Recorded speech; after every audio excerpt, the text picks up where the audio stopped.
Hi, I'm Yasmin Owusu, and this is my producer, Charlie Kesenek. I'm your husband, and you're using all my stuff right now. What are you talking So anyway, I've been looking for a one-stop shop podcast for wellness, amateur sociology, psychology, pop culture, and whatever else sparks my interest. So I created one.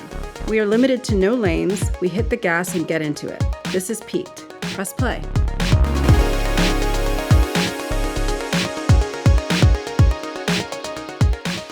Hi, and welcome to Piqued Podcast. I'm Yasmin, and today's just going to be a bit of a little quickie episode, just about hot topics or just topics, I guess. Things that I've been thinking about that are on my mind or that I've been yapping about with my friends or with my husband, producer Charlie, or, things that are in pop culture, the zeitgeist, you name it. Random things. We're going to get into them, but it's not just all going to be about one topic like it has been thus far. I'm going to jump around a bunch and we'll just see what we get into. I have been thinking a whole lot about, so I live in Austin, Texas. I moved here about 4 years ago, maybe a little bit more at this point, from New York City, where I'm 43. I've lived in New York City from like 24 to 40, 39. And then I moved here, of myriad reasons. I wanted a slower pace. I think New York maybe was never exactly my speed.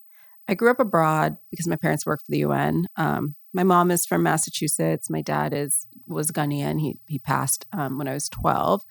And I just grew up with my dad, like moving around every 3 years. He was a UN guy, and you just get posted in different places every 3 years, usually within the same region. So we were mostly in East Africa, but because of like certain headquarters postings, we were in Italy for long periods of time, and then like 5 years, and then 3 years another time. So the middle school, I was in Italy then. And then I was also like as a very young kid in Italy. So that was twice there. And then I went to boarding school in England. But other than that, it would have been East Africa. So Uganda, Tanzania,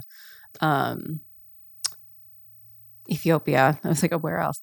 So that's kind of my upbringing. And then I went to college in Seattle. Don't ask me why I got in. I'm not a super academic person. I got into like 3 colleges, and I was like, I don't know. I used to listen to Nirvana a bunch. Maybe I'll like move to Seattle. Like there'll be like fun shows to go to. I don't know what my thinking was. It maybe made more sense. I got into this Drew University in Massachusetts, and like I had my mom living in Massachusetts, and my sister was in college in New York City by this point. So maybe it would have made more sense to move there than like move to Washington State. But that's what I did. And then 2 years later, I would drop out of college because what was I doing there? I didn't have a plan. I was going to shows. That I did accomplish. And I sort of, not exactly by choice, my family were like, you don't have a plan. What are you doing out in Washington? And they kind of like moved me to New York City. So it's not really a city I chose. I do think of myself maybe as not being a very like primary city type gal. Like I'm not like a New York, LA, like Miami. Like I'm not, a hustle and flow kind of person, maybe more flow and less hustle. So it was maybe always a little bit of an ill-fitting glove. But I enjoyed it. I mean, my first few years there in my early 20s, I like went for it. I partied hard on the Lower East Side in Williamsburg before there was like a Whole Foods in Williamsburg, and like the Lower East Side was like essentially Tribeca Part 2. I had a good old time. And I mean, we made a life out of it. I was there for like my entire adult life, essentially. So I was there from like when I was 24 until nowish. So if I have a hometown, because I moved around so much, it's probably New York. I guess that's the place I've lived the longest by far. I think the longest before that was like 5 years in Italy. And in New York, I was there for about 15, maybe 14 years. We moved here 4 years ago to get the dog, the backyard, slower pace, all that good stuff. Bit more affordable. I know people like to say that Austin is super unaffordable, blah, blah, blah, and it's the same as New York and LA. It's really not. And a big distinction that I like to make is so I have a $1,400, what am I saying? I have an $1,800 4-bedroom house that I rent on the east side of, like, pretty far east in Austin, which, is still a gradually gentrifying area. I live in a very cute little cul-de-sac, and the East Side is like a historically Black and Latino, and there's still, especially in my side, which is like quite far east, there's still a lot of that population, and most of my neighbors are Black and Mexican, which is great, great food. And me being Black, it's great. Um, but so yeah, we live here, and I pay $1,800 a month. And like I said, there's 4 rooms. Whereas in New York City, I lived in this area called Windsor Terrace, which is like it's a cute little neighborhood, very much sort of old school. Like there's a lot of like old, like Italians and old Irish people there. It's not like a young hip neighborhood by any stretch. Like it was very quiet at night.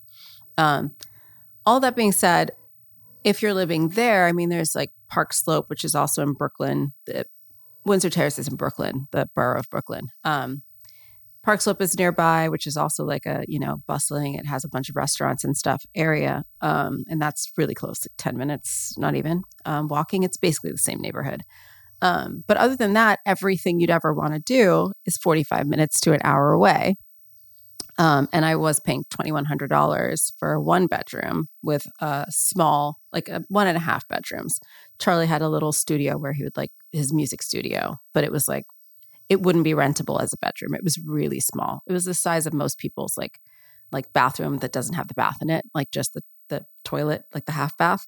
Maybe a little bit bigger than that, but not much. And that was $2,100 and just not convenient to anything, right? But here I'm 10 minutes away from, at grocery store, I'm 10 minutes away from downtown. I'm 10 minutes away from like South Congress, and we're like 15 minutes, which is like a big street full of like stuff. It's very touristy. And also I can get to nature so quickly, which, New York is a beautiful state that's really diverse. And like there's upstate where you can go to the Catskills and you can take hikes and you can camp. And even in Jersey, there's like great camping and great hiking. And we did all of that. But there's just a lot of the time when you're like on these highways and whatever, and you're driving to these places and you're paying all these tolls. Like by the time you get home after having a really nice hike and you're out in this green space and you're feeling really great, then you're stuck in a car, just sitting staring at the car in front of you for like 40 minutes, not moving. It's like, would you rather maybe just have not even gone on this trip? I mean, I can't tell you how many times we would go to like the beach, like go down to Rockaway Beach, and on the way back on Flatbush, which is like a big like thoroughfare through Brooklyn and into Queens. We would just be sitting in this traffic trying to get home and just be like, you know what? Was any of this worth it? Was any of this worth it? Like to splash around on the beach? I mean, the answer is ultimately yes, but let's just say there's a cost which doesn't exist in Austin, where I just like hop in my car with my dog. 10 minutes later, we're walking in the Colorado River, throwing rocks to my dog, which is weirdly his game. He just likes us to throw rocks in the water and he swims after them and then obviously never retrieves them because it's a rock and then comes back. Anyway, so I do like to defend Austin in that it is more affordable in that way. I will say restaurants, cost of living stuff, pretty New Yorky. I was really hoping it would be considerably cheaper, but it's not. In certain ways, it's more unhinged. I do think in New York City, when you pay, let's say $17 for a cocktail, it's like 4 or 5 point. But here, they'll kind of give you a glorified Paloma that maybe has like, I don't know, some sprig of something. And anyway, I think me and Charlie have gotten into this before on this podcast, so maybe I will not be redundant. But I do think there's a pretentiousness to Austin's food and beverage scene that maybe comes from them being a new, like up and coming entity where they're kind of trying to keep up with the Joneses and like they're just taking a little bit too far sometimes. Like I was working in service until really recently, and even just being someone working at these places, like they essentially want to put you through ICE, like culinary school to serve someone their, chicken wings. It's kind of nuts, and everyone needs to like pump the brakes on it. I will say, after all that defending of Austin, which I stand behind, I would say move here, but like don't, because too many people did. And yeah. But you should move here. It's great. After all that defending of Austin, I will say that I do really miss about New York. Just there's a certain shit talk style that I cannot seem to find here. It was made apparent to me because just yesterday, Charlie and myself, we ran into this guy, Zach, that we had met early on, like our year one, at this, it's like a dog park that's like off leash and there's like water for them to swim in. Um, it's down south and his name's Zach and he's, old New York City cop. I know he's a good guy. He's retired and, he's helped in 9/11, but, he's great. We like Zach and we just kind of clicked and we would just like always talk. And I hadn't seen him for a while. I think we're on different like dog schedules or whatever, but we ran into him and we fell into that flow that you have with like East Coasters that I hadn't really noticed so severely that I'm lacking here, where you just kind of like get into it and like get in each other's faces and you're just kind of shooting the shit. And like, of course, people shoot the shit here and people are super funny. They have like their own sense of humor, their own little Texan, Southern sense of humor. And it can be a lot more like, oh, bless their heart. It's a lot more passive and it's a lot more chill, which is funny and it's cool. And I don't want anyone to think that I think that there's no sense of humor and that people don't like get annoyed about shit. They do. But I have noticed like when I go into this like certain level of like East Coast tone where you're just kind of like, the fucking these fucking people, like people are kind of like it's not like a full like pearl clutch by any means, but it's a little bit like, oh, like, I mean, I wouldn't even say it's an overly negative reaction, just maybe like a little bit taken aback and like maybe trying to figure out, is she really like crashing out right now? And I'm like, no, this is just like anyone from like Boston or New York or Philly, like, what this is, and if you ever been to any of those places, like that's just kind of the way we vent and talk and like have fun, like kind of shooting the shit about stuff. It's like, you know, if I was living there and like we had just like seen that after Trump had not been seen for a few days or whatever, we see him playing golf. We've been like, oh, I thought with the fucking veins, but now here he is, fucking playing golf and he's fucking back. We thought he fucking, but he did. Like, you just kind of like yell and you swear a lot and like, yeah. So whenever I get to see Zach, I get to do that. And it kind of like makes me miss that like chaotic, kind of maybe toxic element of like East Coast kind of vibes. People are just a lot more demure and polite here, where I don't know. Sometimes I miss that. I miss that craziness. I also really miss city walks. And like, if you're from the Austin area, please spare me the like go to the Domain or go to Mueller. It's not the same. The Domain for sure is not the same because anyone who doesn't know what the Domain is in Austin, it's basically like an outside mall. It's like a little town that is kind of just built. It's all exactly the same age with brand new stores and little brand new streets. And, there's not a lot of traffic down it. You're not really supposed to drive around there too much. You just park and you walk around. But it kind of just reminds me of like when I was in England, like there's these kind of areas like piazza kind of areas where there's just like a bunch of like retail and you just walk around that if you're trying to shop. Like that's not the same as like being in New York and there's all this like urban diversity where you can start in the Lower East Side or like Chinatown and like walk through the meat packing and like go all the way to Midtown, go to the Flatiron. And, it's just everything is really just different. Like the neighborhoods change so much. Even in Brooklyn, you could spend an entire day walking in one area of Brooklyn and nothing will ever look the same. And you'll never have the same walk twice. You just need to take different side streets. It's like, I really do miss the walking. And also because I like never really learned how to drive. I'm learning now. Charlie's teaching me. But like I never had to learn how to drive because I lived my whole adult life in New York City and you don't need to there. Public transport is awesome. And here I have my electric bike and, for bigger things like Charlie drives. So there's that. But nothing's walkable. I miss that. I miss it. But anyway, I love it here overall. And it's definitely a better fit for me as a whole. I won't talk about sports much because I don't follow many, but I am a big tennis person. So I'm coming out with that. My history, my history with tennis is that my dad was a big racket sports guy. So I was at tennis clubs a lot as a kid. I didn't really play. I mean, I'm sure I picked up some, crappy Walmart or whatever, Italian or East African adjacent store type of racket and just played when he was at the club with some other little kid. But like I never like trained or got into it in that way. He would play anything with a racket. I think his biggest sport that he was into was squash, actually. And then, he played a bunch of tennis because like that there's just a lot more people that play that than play squash. And he was really good at table tennis, or ping pong, I guess. My dad's African, so it's a lot of British. He's from Ghana, so they use a lot of British terms because colony, whatever. So I still have kind of some of that in my vocabulary. I had an English accent when I was a little kid, and so there's just certain things um, that I either worked out or are still there. Like I was saying vitamins for kind of a long time until Charlie pointed it out, and he was like, "It's vitamins here." And I'm like, "Okay." So anyway, but he was a big table tennis player. He played table tennis at Harvard, and anyway, so he was a big enthusiast of that. And he passed away, and I think part of me wanted to like get into an interest that he was into. And so in middle school, me and my sister, we went to tennis camp for 2 summers. I was probably in like 6th grade and she was probably in 7th, I want to say, or it was 7th and 8th, something around there.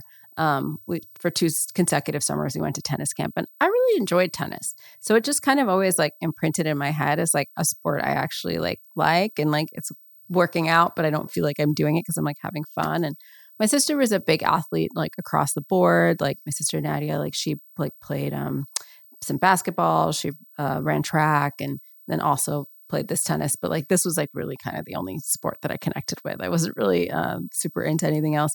I was never like the terrible one or the last picked, but I was like not excelling at any sport necessarily. And even in the camp, I didn't necessarily excel at tennis, but like I could do it and I enjoyed it. And it's for anyone who's thinking of picking it up, it's a very quick time period between when you pick up the racket and you kind of hit. Like it's not one of those things you have to like train and try to do for like a year before it's even any fun, which is great. So we decided, me and Charlie, my husband producer, my hubooster, we decided to pick up rackets like 4 years ago in New York and just see like if we just enjoyed doing that, as like a workout and just fun.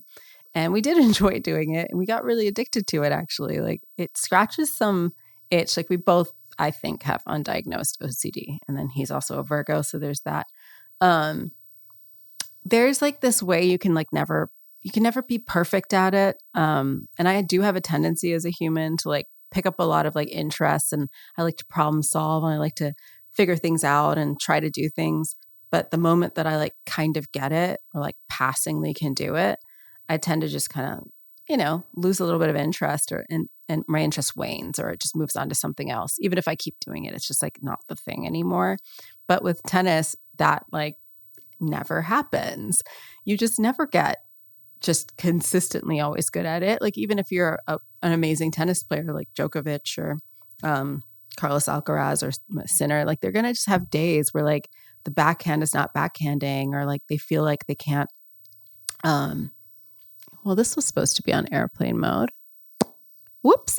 Or they feel like they can't serve like consistently, or the second serve is stuck. Like tennis is just the most frustrating, crazy game, and it just keeps you like going back. And like even within the game, like when we're playing, we will play for 30 minutes longer than we wanted to because we're just trying to get a perfect rally. We're trying to get like just a set of shots that feels really satisfying at a point that doesn't feel like just someone made a dumb mistake. So it just kind of makes us work out more because we just compulsively can't seem to stop playing it, which is great. So that's why I'll be talking about tennis, because I play it and I love it.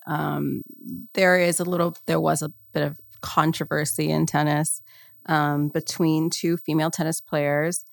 One, Yelena Ostapenko, she's a Latvian player, and then Taylor Townsend. They played versus each other. And if you're not super familiar with tennis, Taylor Townsend hit a net cord, which is basically like when your shot hits the net and just kind of drops in.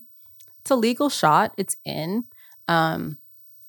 There's nothing inherently wrong with that. I mean, it's a luck shot. I think it almost should be in the net, but it just barely came in. So it's a luck shot. It's not a particularly skilled shot. So I think most tennis players maybe think of it as a bit of a free point or a cheap point if you're on the wrong end of it. And some players, I think, have the habit, if it is resultant in a point, if you're the one who hit the net cord and it's resultant in a point, of kind of being like mea culpa or putting their hand up and just being like, my bad. But it's a legal shot and it's in, and it is what it is. There's no laws broken there or rules. So anyway, that kind of point does happen between these two female players. And so the actual net cord that Taylor Townsend hits is not resultant in a point, because Yelena gets to it and she returns it. And I don't remember how the point pans out, but basically the net cord is neither here nor there because she returns it. And so I don't know if it's maybe also just not Taylor Townsend's practice to apologize for that, which is totally fine. It's not in the rule book. It's not, the official is not going to berate you about not apologizing for it. It's just something that some people do as like a courtesy. But in this case, I don't even think the courtesy is necessary because it wasn't resulted in a point, right? So when eventually Yelena Ostapenko loses the match, she kind of gets in Taylor Townsend's face and is like, you should have like said sorry about that. And like, so Taylor is taken aback and it's just like, because she went up to like basically be like, good game, and she's instead getting this kind of vibe. And so she's just kind of like, I don't have to do anything, which period, she doesn't. It's not a rule at all. And Ostapenko does say, like, you don't have an education and you have no class. A little background here for those who are just new to tennis. I know you're going to get obsessed now that I'm talking to you about it, but for those of you new to tennis, Yelena Ostapenko is the crash out queen of tennis. She has yelled at officials. I think we call it the umpire in tennis, but I have to double check that. I should know, but I don't. But she's yelled at umpires, basically been like, don't ever judge my games anymore. You're ruining my life. Like, she's a crash out queen who, like, manners coming from you is rich. Like, if this was coming from like Raducanu, I'd be like, okay, she's a known delight. And if she's telling someone they're like being rude on the court, I still don't think it's her place. There's literally an official there that is paid to make sure that everyone is doing what is within the rules and general decorum, and will fine people or see that people are fined if they are not in the confines of the rules or just what they believe is acceptable tennis behavior. It is not for this little girl who is well known by anyone who watches tennis enough for having a terrible attitude often on the court towards officials, let alone other players. But that too. But yeah, so my take on that is I just think it's really rich coming from her. And for the people who were talking about the racial element there, so she did also say something to Taylor to the effect of, yeah, this may pass in America, but wait until you leave. I mean, just the assumption that she hasn't left. I mean, she's played in Canada, and I'm sure she has traveled in her life, or if she hasn't, it's a crazy assumption to make anyway. Yeah, and also, I just don't know that you're the one to talk about manners when this is how you behave. And yeah, there could have been a racial element to that assumption and phrasing. I'm not even going to say on her side, but I will say, being someone who grew up around Europeans and other people who English is their second language, they do have a tendency to interchange the word education and manners in English, because I think in a lot of European languages, like I speak Italian, and educazione can mean your manners or like your upbringing kind of thing, rather than whether or not you went to school. So I'm pretty sure she wasn't saying you've never been to school. She was saying that you don't have manners, or like you're ill-bred, which is not great either. And the no class thing, I mean, it's wild. I really wish that I could just like superimpose like her behavior towards an official that comes to mind, where she was telling this person they should never be allowed to like judge their game again.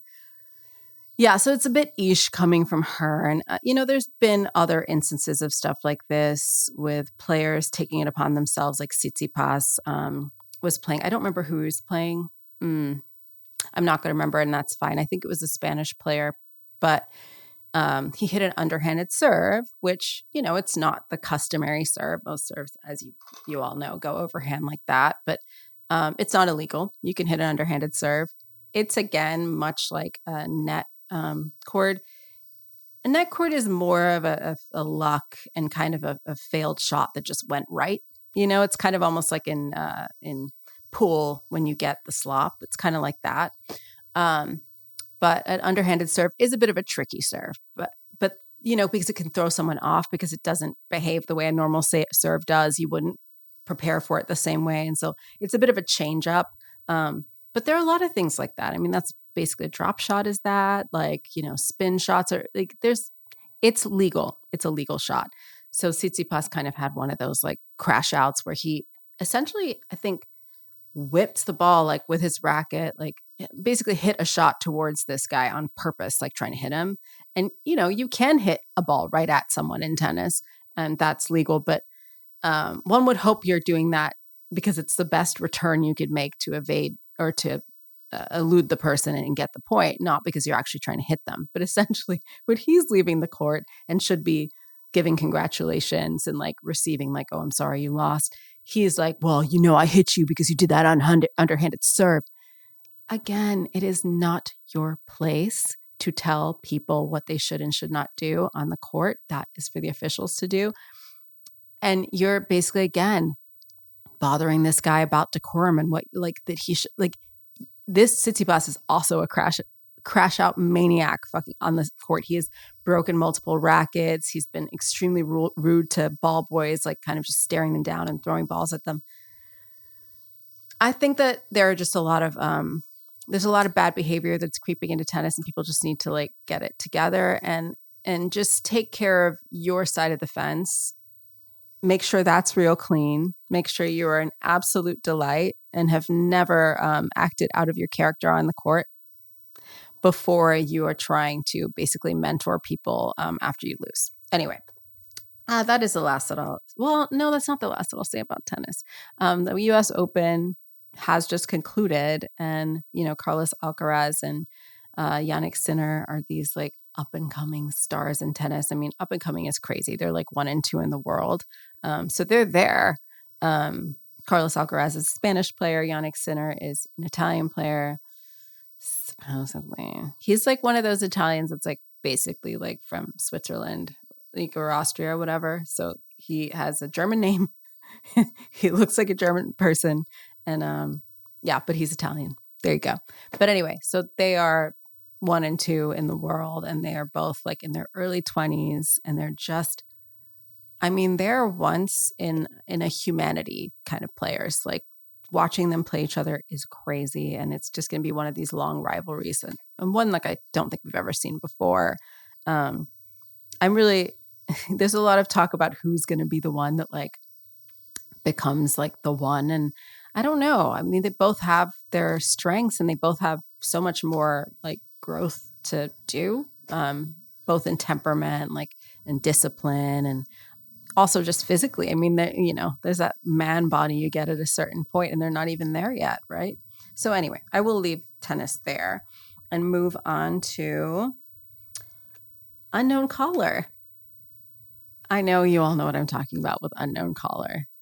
If you are living under a rock, it is a show that aired on Netflix, a documentary about a teenager in Beale City, Michigan, who starts to get, she's dating this guy, Owen, and she starts to get these crazy messages that are like basically like cyberbullying type messages, but they're text messages coming to her from a number she doesn't know. And I think the number changes and stuff, but they're just basically like horrifying messages, just being like, you're ugly. Owen doesn't like you. Owen's all about me. And I honestly can't bring myself to use the kind of language. I swear and stuff, but the graphic, sexual, creepy, weird language that is used in these texts is like beyond my ability to like speak to camera and say. But let's just say there's a lot of sexually explicit, like my is better than your, like his belongs to me, and I'm gonna everywhere because he loves me. Just weird messages, and I'll give the spoilers. So if you want to like fast forward through this part, it turns out to be her mom. It turns out to be her mom is sending her these messages for a year. For a year, she's getting messages that say you're ugly, you're anorexic, you have no boobs, you have no ass. Not in those words, and creepier, grosser, more sexually explicit words. By the way, these messages are going to Owen as well. Like crazy, like I don't even remember, like what could she even be saying to him? Like just like your girlfriend is ugly. She doesn't know how to do this. Like you, whatever, gross, creepy shit going to this boy as well. And they're like, I think they're like 15 years old. Um, so there's like a whole investigation, like with the cops and within the school of like who is sending these, and they really just try to figure it out. And there's a few like just wrong assumptions, like they think that it's this one girl who like has a bit of a sort of bully reputation, and I felt really bad that she had to walk through school thinking that people thought that she was writing those kinds of messages. I mean, just look up this show if you don't know about it. Just watch it, and you'll see the insane content of these messages. Part of me, well, not part of me, I kind of predicted it was an adult because the use of slang and the way this person was swearing just sounded really suspect and not like a teenager. I think that this mom, what is her name? Kendra, she might be around my age. I'm 43 or older. I think she maybe is like, I'm Zennial, but I think she's like even closer to Gen X if she's not actually Gen X. And it's almost like she thinks that teenagers sound like Ice-T, the rapper, did in like the 90s or something. It just didn't sound quite right. Like the way that she would like string phrases together just sounded really off to me. So I was like, is it a teacher? Like I would not have predicted it was her mom, especially because her mom actually contributed to the documentary right up until the point where the FBI gets involved and they go to her house because they find out that all her encrypted numbers or whatever, that it's her. So she's filming the documentary the whole time, knowing that she filmed that, like that has is that it's her, and she still participates and lies throughout it, only to be sitting right next to her daughter as the FBI are like, so it's you, yeah? Like, we discovered it's you. And she's kind of like, what? And then, they kind of are like, yeah, there's no way around it. You wrote these messages. They came from this phone. She's like, well, and then I guess her reaction is like, I didn't write the first messages. Like, she just got those and then I fed off of it. Fed? What fed you about telling your daughter to kill herself and that she's ugly and that her boyfriend doesn't love her and she should quit sports because she sucks? Oh yeah, that too. She also got her to quit being an athlete, which was a great athlete, because she was like bullying her. It's nuts. A little aside that I don't know if everyone noticed, but did anyone else notice when the FBI were in the house with her, that she had a table, just like a kitchen table, full of liquor bottles? It's a weird vibe. I don't think I've ever seen that in my whole life. I mean, I know people who have a bar and they have a cabinet and they might even have a table with things like kind of pushed up against a wall or something. But this was just a full on table that was just fucking liquor. I don't know if like the documentarians caught that on purpose or like what, but that was weird. We do go on to find out that this woman, who chose to cyberbully or text bully her own daughter, and send sexually explicit messages to her boyfriend and herself, also had been kind of messing up their finances. Like she'd been in charge of the family's finances, and I guess she had really allowed them to go belly up. She had gotten not a foreclosure, like an eviction notice in their house. They had to move a couple of times. They had to get storage units, which she defaulted on paying for. And so her husband lost a bunch of his belongings and all of his tools. And he was very upset about that. The dad didn't know anything about this. And I believe that he didn't. There are a lot of families where one person takes care of all the finances and the other one's just kind of in the dark. And that seems to be what happened here. And we also find out that she maybe never had one job she claimed to have, and then another one that she was let go and hadn't told her husband or her family that she was let go. So she was probably just clacking away on her laptop pretending she's working when she's actually writing horrible messages to her own daughter, probably next to her on the couch while they're watching like Gilmore Girls. I'm showing my age, whatever show that people watch now with their families. Um, there was a lot of talk like on TikTok and just my random friends or whatever about how people think that she was obsessed with Owen and like in love with Owen, and that was like driving all of it. Um, so I do think there was some kind of fixation on him, because why did he have to be involved in her little hobby? I mean, it sounds even nuts to say, like, but if you want to bully your daughter, you could just do that. Like, why does the boyfriend have anything to do with it? Not that you should be bullying your daughter with or without him.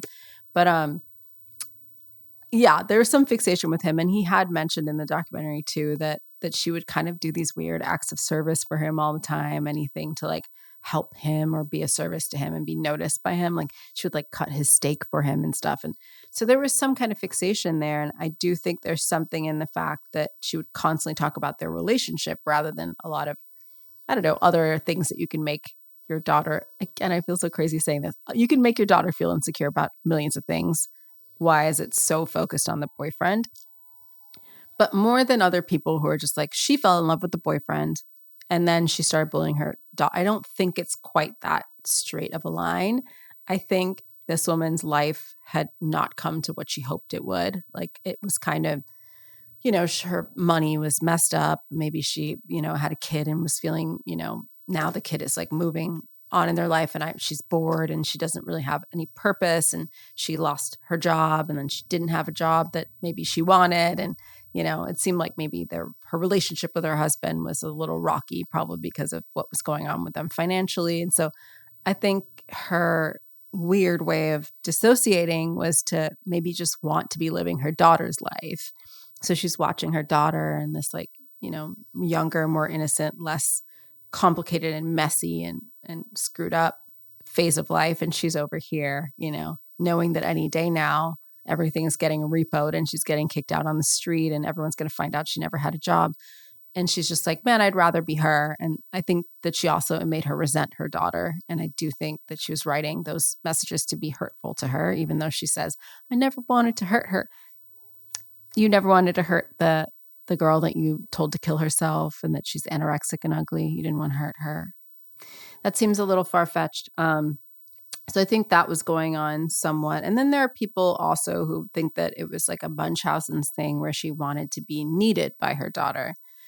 That's a cuter story than I think exists here. Like that she just really wanted to connect with her daughter. I really don't think so. I really think that she was feeling ire and bile and like just jealousy towards her daughter and envy. And she just wanted to be her and she wanted to be a teenager dating Owen. My question here is, I don't really, so she did end up going to jail or prison for like about a year, I think.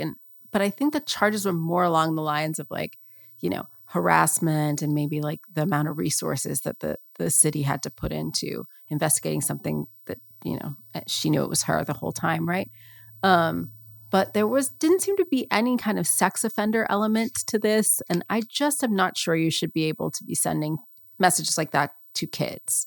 That does seem like pornographic and inappropriate, and it should be criminally inappropriate to send those to children. I think if someone was caught by Chris Hansen sending similar messages, they would be prosecuted for sex offense. So it's really odd to me that didn't seem to occur here. All that being said, that was nuts. It's crazy. If you haven't watched it, watch it. I've honestly never seen anything I've never seen anything like this woman too. At one point, when she's being asked about her crimes and like why she would do a thing like this, she says something along the lines of, yeah, I mean, some people get a DUI or they steal and like they don't get caught. And if they did get caught, they could be in a similar position to me. Lady, I'm not advocating for DUIs. I think it's terrible to drive drunk, especially in the age of Ubers and Waymos and all the options in the world. But to do that, however, when someone does have a few too many drinks and get behind a wheel and get an accident or get caught or whatever, they don't do that every day for a year. They don't do that every day for a year. You did it every day for a year. You doubled and tripled and quadrupled and nine-tupled and 100-tupled on this decision to bully your daughter. Someone who shoplifts, do they shoplift? They get caught and they shoplift every single day for a year. That's the difference here. It wasn't a momentary lapse in judgment. You doubled down and you decided this was a good idea to do for an entire year. And the reason you stopped is because you got caught. It's pretty different. Enough of that, though. Another one that I have been paying attention to is Amanda Knox. Okay, I mentioned that I'm 43, so I remember this case really clearly. Yeah, this was like in the, I don't even know what year, but it's like 20 years ago at this point, I want to say. This girl, Amanda Knox, got a study abroad program in Italy. And so she went to this like quaint little town in Italy. And she, was having a good time. And she was like, she had cute roommates that she would hang out with, this British girl, Meredith, and a couple of other Italian roommates and whatever. And they were just having a gay old time, dating boys, whatever. She meets this guy, Raffaele Sollecito, who he becomes her boyfriend, like, how it is when you're young. Very quickly, they like hang out a bunch and they just become girlfriend, boyfriend. And sometime during the course of them dating, her roommate she comes home from hanging out. Well, in her words, she comes home from hanging out with Raffaele, and she goes into the bathroom to shower and, just kind of change because she was overnight at her boyfriend's house. And when she goes up to the sink, she notices droplets of blood. And, I understood that this didn't necessarily set off a billion alarms. Being a girl myself that's had roommates in my 20s, like a lot of girls, like, this could have been you popped a zit, whatever. Like you had your period, you didn't, pay attention too much. And then in her account of things, she takes a shower, and as she's coming out and stepping onto the bath mat, she notices that's also stained with blood. And I think that she says that maybe she's a little bit like, but again, I still kind of get it. I know some people would be like, oh, this blood, you don't call the police immediately. I don't know that I would. If any, woman knows, every woman knows that you nick your shin shaving, and it's a bloodbath just from that, right? It doesn't hurt at all, and then it bleeds everywhere. And then again, we have our menstruation. There's a lot of reasons for there to be blood in a bathroom that 4 girls share. So I was not like, on the edge of my seat of why didn't she immediately call the cops when she saw that. And she kind of sold me on being innocent before I had even more insane reasons to think she's innocent, when she said why she did actually start raising alarms and why all the, the chills went up on her back when she found a big old poop in her bathroom that she shares with all these other girls. That was like, listen, nobody was in the room with her. She could have said that the bloody bath mat was what set her off. And she was like, I got to call cops. She chooses to say that it's the poop that like set off these alarms in her head and made her call Raffaele, and then they together they called the cops. That makes complete sense to me. Being a girl that's had roommates, I 100% would be like, a little blood on the sink, a little blood. Who left an enormous poop in the toilet? Like, I can completely see that. And also, it's such a weird lie to tell if it's not true, because you would sound so much more believable and normal saying it was the blood. So I just think innocent people, they just tell a real story, and the real story can be weird, and not necessarily as convincing as, I saw blood. But anyway, wouldn't have needed all that discernment and all of that, like, sociology that I just used if I had known at the time. I didn't know much about this case. I just remember seeing her and being like, oh, it's whatever, a cute, like, dirty blonde chick in Italy. And I didn't really understand what, like, the entire case. I didn't follow it super closely, but there is a whole guy named Luis Guede who was arrested for this crime because his bloody handprint was under the body and his DNA was all over their apartment, these girls' apartment. He was not a resident of that apartment. To all of their knowledge, he had never been in that apartment. he had hung out with the boys downstairs. He was this Italian African guy who they played basketball with sometimes. And I think he had a few drinks with them in their apartment. By the way, there's no share spaces between these two units. They're just completely independent apartments. So he had not been to their house with their permission, at least. So his DNA shouldn't be anywhere in their unit, and certainly not a bloody handprint right under the body of a woman whose throat has been slit. So understandable. And he fled the country and tried to change his identity and got caught and got brought back to be tried and was convicted. In Italy, there's something, there's like a rush case a rush court date that you can have, which you can take a lesser sentence for just like, admitting it and moving it on quickly. And so he ended up, I want to say, getting like 12 to 15 years, something like that. So he was tried and convicted. And for some reason, Amanda and her boyfriend, Raffaele, are still involved in this investigation.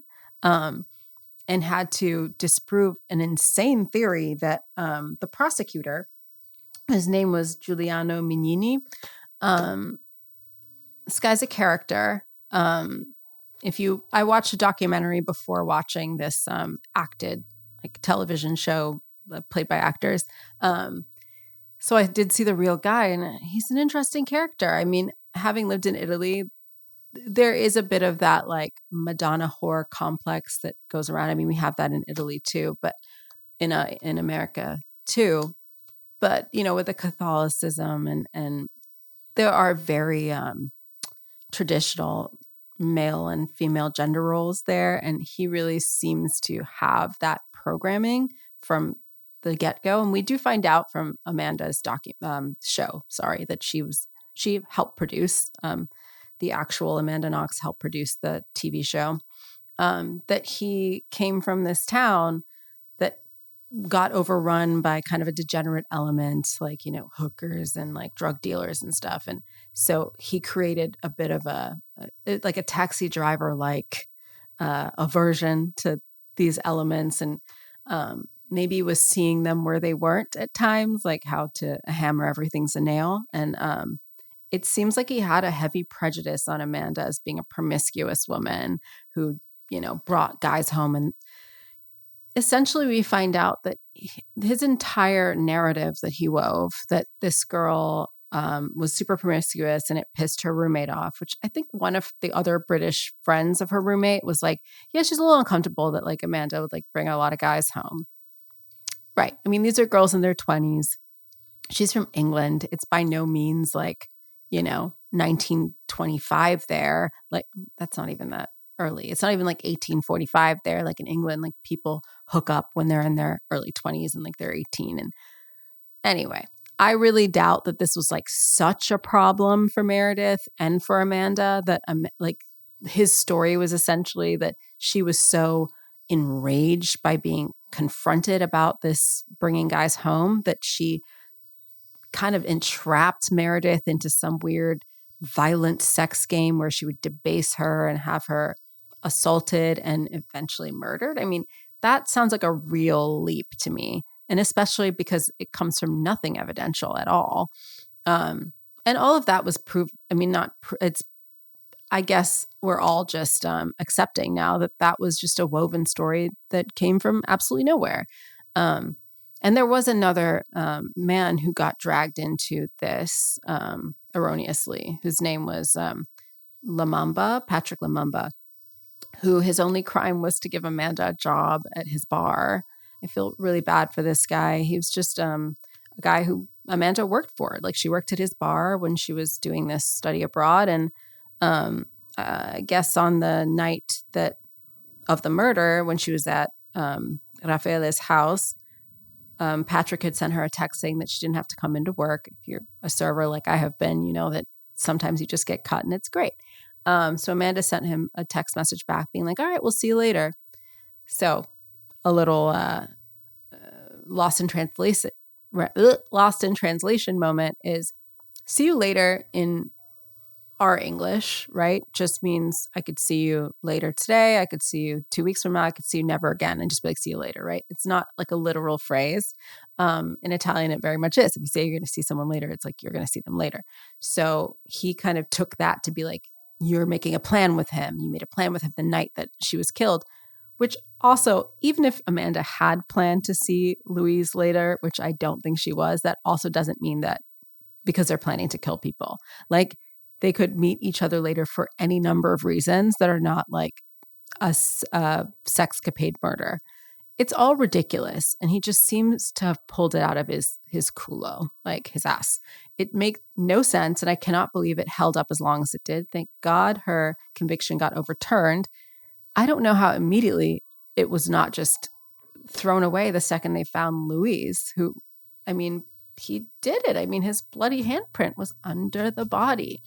It's just really wild. And this, I keep forgetting his name, this Giuliano Mignonini fella, he also seemed to just ascribe a bunch of purity to this, to Meredith, who's just a young girl. Like, she's not the nun and Amanda's not the crazed devil whore. Like, they're just girls hanging out and they have different, levels of how much they want to get down. And he just seemed to need it to be such a polarized thing. And so weird. And the press got involved and all this Foxy, Knoxy, like evil temptress nonsense. And essentially, I think Amanda ended up going to jail for not having neurotypical reactions to someone's death. Like, she maybe was not showing the kind of distress that this guy was used to. He wanted her to like cry like a Sicilian fishwife or something. Like, maybe she's neurodivergent. Maybe she's just American. Maybe she doesn't know Meredith that well. Maybe when she's in shock, this is how she reacts. These are not reasons to just decide that you need to make up a story to match that. And now Amanda has to disprove that story. It should be the other way around. You should have to prove why we should believe in Santa Claus, not why not.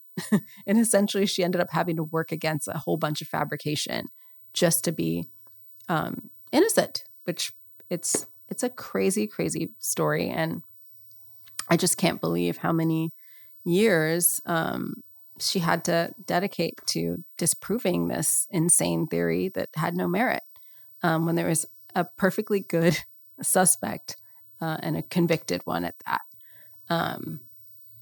Lots of people will say, like, well, she's not being respectful to Meredith Kircher for continually bringing this up and having a lot of interviews. Let me tell you, if I had what was being said about Amanda being said about me in the press, and if I had to go through this whole ordeal, I would be yelling from the hills about what happened to me. And she has every right to tell her story, in my opinion, as many times as she feels the need to say it, because that's how many times the other narrative has been said about her for years. I mean, it's a couple of decades almost at this point. So I think that she can continue to defend herself as long as she feels the need. And I think I got a lot of new information from both the documentary and the show that I didn't know about the case. Who knew that there was this Luis Guede guy? Did you know?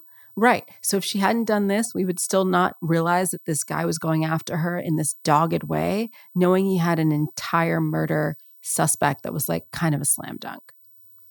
So I guess there is a reason for her to keep telling this story. And I know that it's sensitive for the victims and the family, but she has a right to defend herself here too. Yeah, I mean, those are just two wild and crazy shows about wild and crazy things happening to women. And I think there is plenty in there that I can kind of call it a day for now. All right. See you next time.